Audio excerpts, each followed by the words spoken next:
ito po. Ito, makikita niyo na. And ako yung this is what we call paper chromatography. Okay? So makita niyo, wala pa siya ganong pwersa, matunaw na siya. Matutunaw na siya kasi wala siyang binder. Wala siyang binder. So dahil wala siyang binder, pero ako ng isa, walang chalk, pero ang tissue makapal. Hindi yung isang buo. Yeah. Since wala siyang binder, lagay ko na lang siya dito. Mas madali siya pag ganyan.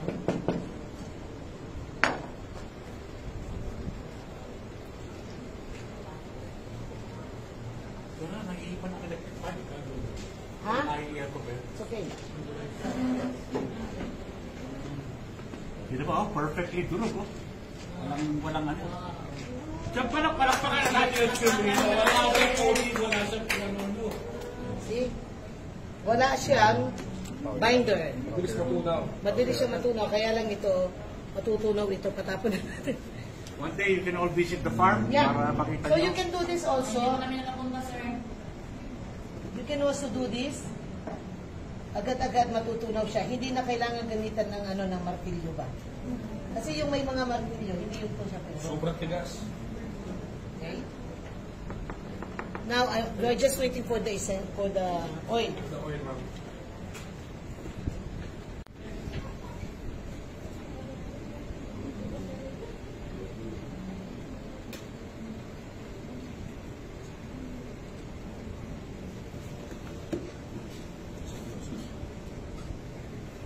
Alright. So, we will be starting with water habang wala pa yung oil.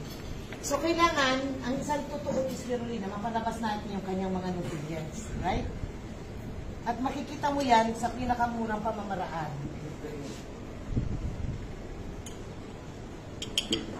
Ito yung tubig yan. So,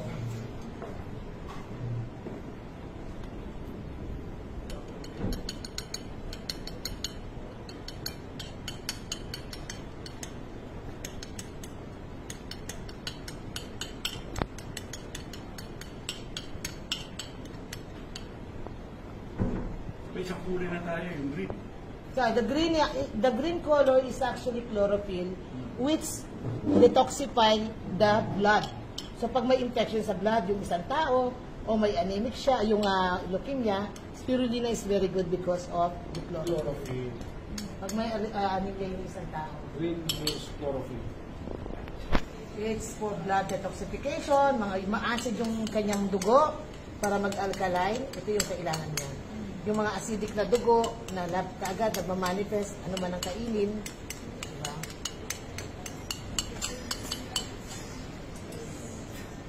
Okay. This is it. Yung wala ka nakitang isa. Okay.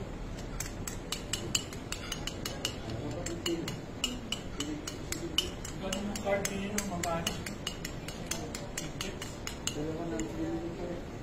Ayan. You have to make your own tools. You have to think every day how you're going to get people to... It's not that easy, I know. Every day, meron ako. Every day. Get groups, get people to... Okay, from the green. From green. Okay. Water yan, ha? Can I? So you So, see yun, here? Di ba kayo papalakbak? From green, kailangan maging dilaw, maging blue yan. Okay? So, wait a minute, abracadabra. Hawakan mo nga ito, sir. Medyo ganyan, i-stretch mo nga siya, sir. Palakpak naman tayo para sa kayo. So, it goes into water. Green yan, ha? Now, you have blue. Ito yung lining, yung outline. Look at the outline. Sa likod mo pakikita yung Look at the color. Tumatagos na Look. Ma'am, can I borrow yung sa Show me any Pakita other niyo, product ma'am. that can give this. Dati meron yung parang sa tubig. Pero ano lang yun, that's limiting yun. This one is from billions of years. Look. Beside, billions of years. Opas. Kasi nagagawa niya yan. Blue na siya.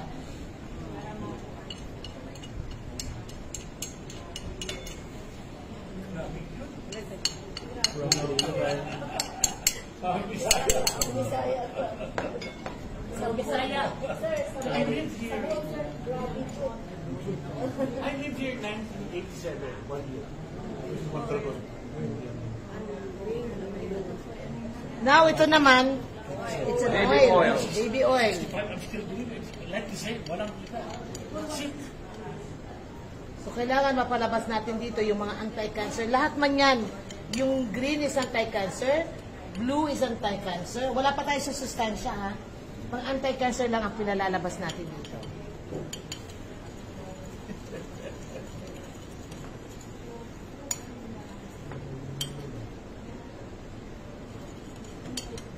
So what Bam is holding now is oil.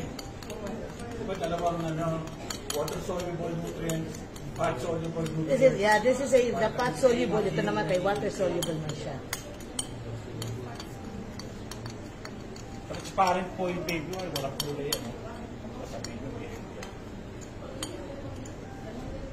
This is still the most impressive for me.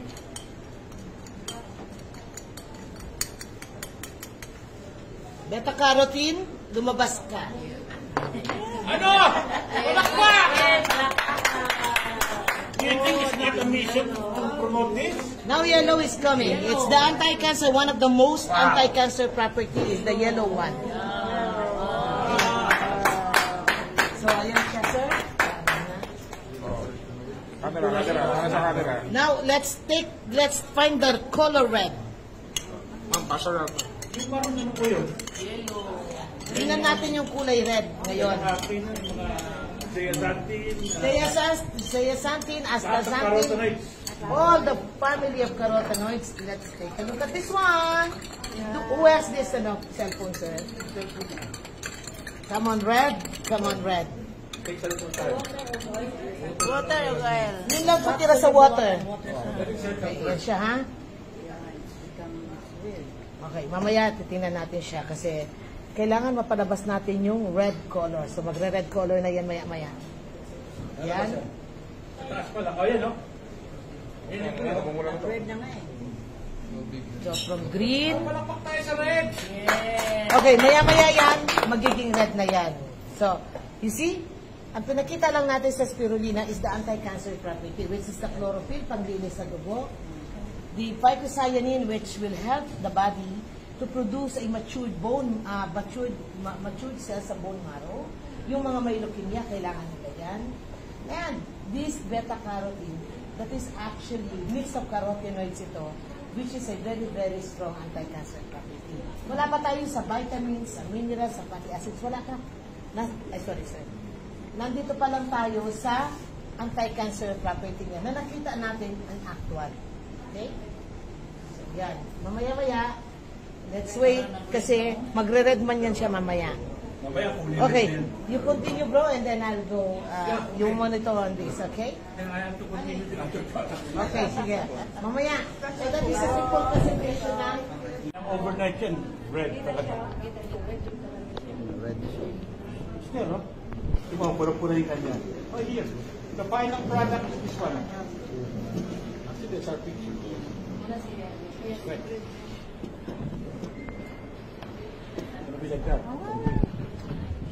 Ito walang ilaw. Grabe.